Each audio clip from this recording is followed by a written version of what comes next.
when we speak about Gandhi for the new era, पहले हमको अपनों से पूछना है. We have to ask ourselves, what is the new era?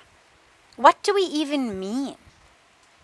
Because a lot of times we talk about new as though somehow new automatically meant better. And a lot of times new does not necessarily mean better. तो जब हम बात कर रहे हैं Gandhi ji for the new era, तो कौन सी era के बारे में बात कर रहे हैं? It was Gandhiji himself who said so beautifully, what is the point of that fast speed that has no direction? What is the point of going so fast when we're moving in the wrong direction? And tragically, a lot of that which is new these days is moving in the wrong direction. So when we speak about this new era with Gandhiji's vision, let us ask ourselves really, what is that era? What does it mean? अगर सचमुच हम गांधी जी की teachings, Gandhi ji की philosophy, Gandhi ji की leadership, Gandhi ji की principles, if we're really going to take those in our lives and create together, co-create a new era, a new normal, what would it look like? Well, certainly it's not going to be just more of the same. Certainly it's not going to be just faster of the same, but it's going to be something different. And to me, if we take these principles into today, here's what this new era, new normal, that we all together will co-create, here's what it's going to look like. It's going to be an era, first of all, of nonviolence, obviously. You cannot speak about Gandhiji without having nonviolence be at the absolute core. But Gandhiji's teachings on nonviolence were not only on the most superficial level of let us not pick up guns, let us not throw missiles. Nonviolence for Gandhiji was not only a strategy for war, it was a strategy for life. Nonviolence was that with how we live every minute and every moment of our days, our relationships, our businesses. When he spoke about Swaraj, it wasn't just how do we get these Britishers off our backs and off our land. It was how can India, and through India, how can the world really step in to a whole new way of living? And so when we speak about nonviolence, it has to include, for example, being vegetarian. Gandhiji himself, I love Gandhiji's story of vegetarianism because, of course, he was raised in a vegetarian family. But then, of course, like any intellectual, well-educated, traveling abroad, mind of his own youth, he got convinced, chalo, let us try non-veg. But then, by his own understanding, by his own conviction, he realized, not just because it was what his parents said, not just because kisi ne kaha ki aise karna hai, but really understanding, thinking, he realized that vegetarianism was the only way to actually live a non-violent life for ourselves, for our planet, for all of those with whom we share this planet, all of the humans, all of the animals, all of Mother Earth, that same love and commitment for nonviolence had to run through every aspect of our life. So this new era that we speak about would be an era of vegetarianism, an era even of veganism. Gandhiji himself had sworn off milk. And those were in the days long before the industrialization of dairy. The dairy industry today, I won't take up too much time on this because there's so much to share, but the industrialization of the dairy industry today is one that is filled with nothing but violence. Violence for the cows giving milk, violence for their children, the baby cows, the calves who are born, who aren't allowed to suckle, who end up being carted off to become veal. The dairy industry, like the meat industry, now is one that is not just violent in killing the animals, but is violent in every moment of their lives from the time they are born to the time they are ultimately killed.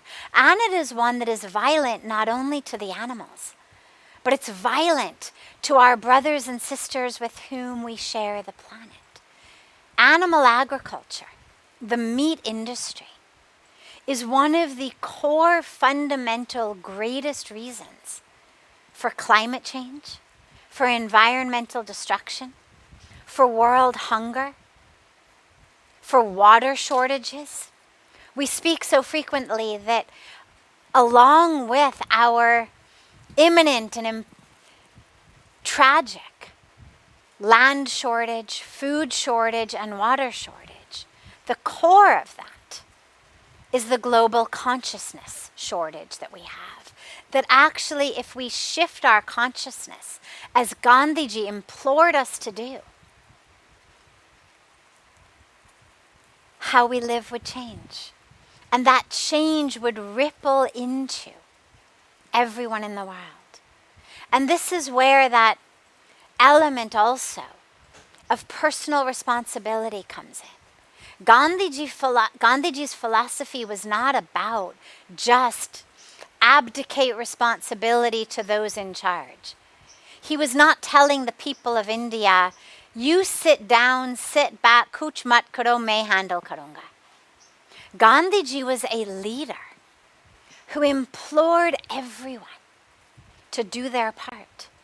Whether it was weaving khadi, whether it was marching for salt, whether it was coming together in any one of innumerable ways in agriculture, in village life, whatever it was, every single person had to be part of the solution.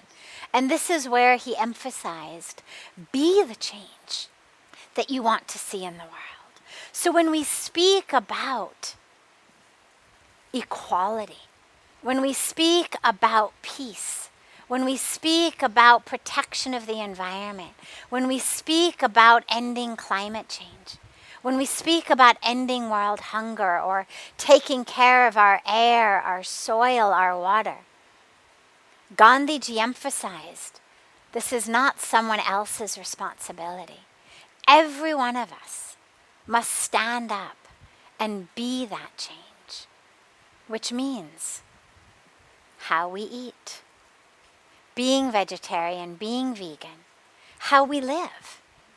Gandhiji was, I don't want to say anti-industry and anti-development, but he certainly was vehemently pro a simple life, vehemently pro living simply so that others may simply live. In fact, he said, industrialism is, I am afraid, going to be a curse for mankind. And yet, he was aware, as everyone is aware, that we cannot rewind time. We cannot rewind history. We cannot uninvent factories, production. Today we speak about we cannot uninvent smartphones and social media and technology that is taking over our lives in different ways. But somewhere along the line, we have to ask ourselves, are these tools in our hands to help us live more conscious, more productive, in a way that helps all, more equal lives? Or have they become the masters and we've become the slaves? Has the Industrial Revolution become the master and we've become the victims? Today we ask ourselves, has the technological revolution, have smartphones, have social media become the masters and we've become the slaves? The same way that Gandhiji spoke about industrialization, those same teachings apply so much today. We have to ask ourselves, what are we getting and what are we losing? Yes, development is wonderful. Yes, progress is wonderful. Yes, technology is wonderful. But at what cost? And where do we draw the line? And Gandhiji gave us those teachings so beautifully. He said, there is always enough for everyone's need and never enough for anyone's greed. And from industrialization to technology to so much that we're seeing today, it continues in this thread of me, of separation.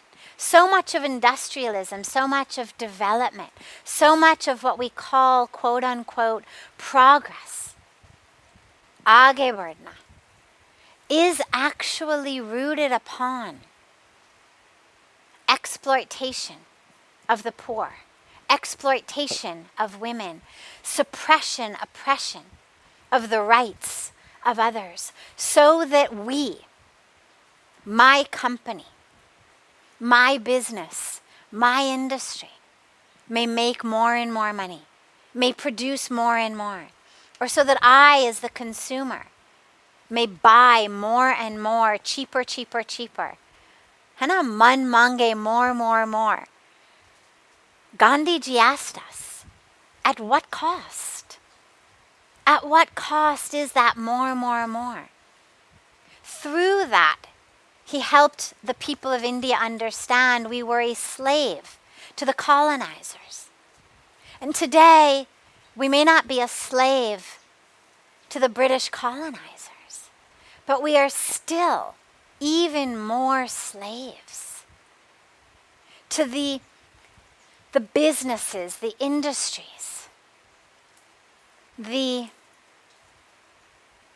concepts of development that have colonized our minds, that have colonized our hearts, that have colonized our lives, so that we are in a situation where we have to work harder and harder to make more and more money, to buy more and more things that just harm the environment more and more. Gandhiji was an avid environmentalist. In those days, he didn't have to speak about it the way we speak about it today. People weren't talking about climate change and deforestation the way they are today. But his core message of simplicity, of village life, of Swaraj, not just India ruling itself, but every one of us ruling our own desires, our own temptations. That teaching is one that actually today is so essential. If we really implemented that today, whether it's climate change, whether it's environmental destruction, whether it's exploitation, all of that would be taken care of. Gandhiji was focused on equality, oneness of all, whether across borders and boundaries of race, of religion, of gender, of caste. And that is just as essential today, sadly, almost 75 years later. We're not that much farther with regard to true equality amongst colors, amongst castes, amongst genders. But Gandhiji was rooted in that. So when we speak about this new era and Gandhi's teachings, it would be an era in which women and men, black and white, high and low, rich and poor, across all of the distinctions that we know, everyone would be equal. Everyone would have equal opportunity. Everyone would have equal rights. Everyone would have an equal share of our resources. And that would be a critical part of this new era. It would also be an era of truth and integrity. One of my favorite stories of Gandhiji is the story of the mother who brought her young son to Gandhiji and said, please tell him how bad sugar is for him. Please convince my son to stop eating so much sugar. It's rotting his teeth, it's killing his health. And Gandhiji said, "Theek hai, lekin ek hafte ke baad aa jao." So the mother left. And a week later, she came back with her son, and Gandhiji said, "Beta, you must stop eating the sugar. It's very bad for you. Bad for your teeth, bad for your health." So the mother said, thank you so much. But if you don't mind, can I ask you, ek hafta kyun laga? Humko pichli hafta kyun nahi bata paaye? Why did we have to come back a week later? And Gandhiji said, because a week ago, I was still eating sugar. And before I could tell this boy to stop eating sugar, I had to stop eating. That type of integrity, that type of truth, that type of vision, that it's not do as I say, not as I do. It's not one rule applies to me because I'm in charge, another rule applies to you because you're not. But that true sense of oneness, of truth, of integrity, of transparency, of being prepared to sacrifice something you may enjoy in favor of a greater good. I'm sure Gandhiji loved eating laddus or whatever he was enjoying, but in service of helping that child, in service of giving the teaching that would benefit that child, it was a sacrifice he made. And that's what this new era would look like, is that we choose. Not just ki main kya chahti hun, jaise main chahti hun, jab main chahti hun, jo main chahti hun, but what is really in the service of the betterment of all. And lastly, this new era, I mean, there's so much, but time is short. This new era would include and be rooted upon a sense of integrity, a sense of simplicity, not just in what we buy or what we use, but in every aspect of our lives. Gandhiji, as you know, was a huge proponent of brahmacharya, a huge proponent of restraint, a huge proponent of using one's energy, using one's shakti, using one's time and attention in service of the nation, of the world.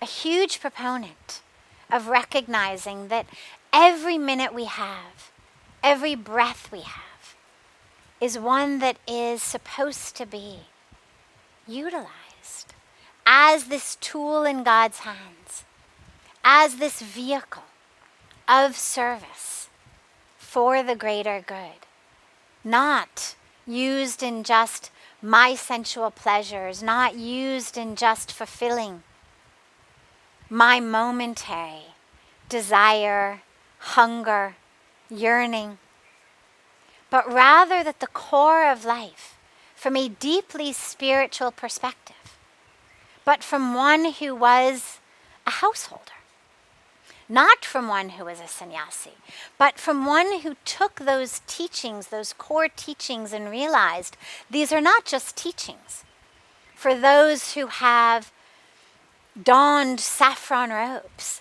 These are teachings for all, in every ashram of life, such that we all may live lives that are deeply spiritual, lives in which every minute and every moment are spent connected to God, spent recognizing I'm not the body, I'm not its hunger, I'm not its desire, I'm not a slave to every passing thought in my mind, I'm not a slave to every passing wave of desire, wave of hunger, whether through fasting, whether through abstinence, whether through all of his ways of living, that we're spiritual sadhana in the service of the nation, in the service of the world, in the service of truth. He gave us all a blueprint for how to live. That it's not about you have to leave the world. It's not you have to live in a cave. It's not you have to renounce the world as the world. You just have to renounce that slavery to the colonizers of your own mind that make you think you are weak, that make you think that you have to do what the colonizers say, that make you think that you have to dance according to their tune, that as others are doing, so you have to do. Gandhi was the one who showed the way of courage, courage of truth, courage of knowing one's truth, of allowing that divine wisdom to flow through him. And no matter how many people said, ye nahi ho payega, jab tak hum guns nahi uthayenge, kuch nahi hoga. In the same way that people tell us things all day, every day, aise jeena, vaise jeena. But Gandhiji taught us now. Find your truth, live your truth, know your truth. And that truth is what? That truth is the name of God. That truth is simplicity. That truth is spirituality. That truth is being a vehicle, a vessel, a tool for freedom, for oneself, for one's nation, and for the world. So lastly, this new era, if we really bring in his teachings, will be an era of freedom. Freedom not just from British colonizers, but freedom from the nonsense of our own minds, from all of the discrimination, all of the bhed-bhav, all of the grudges, the anger, the desires, the competition, from all of those ways of thinking. Freedom from being a slave to industry, to consumerism, to marketing, and true freedom to live as one with the divine in service of the world.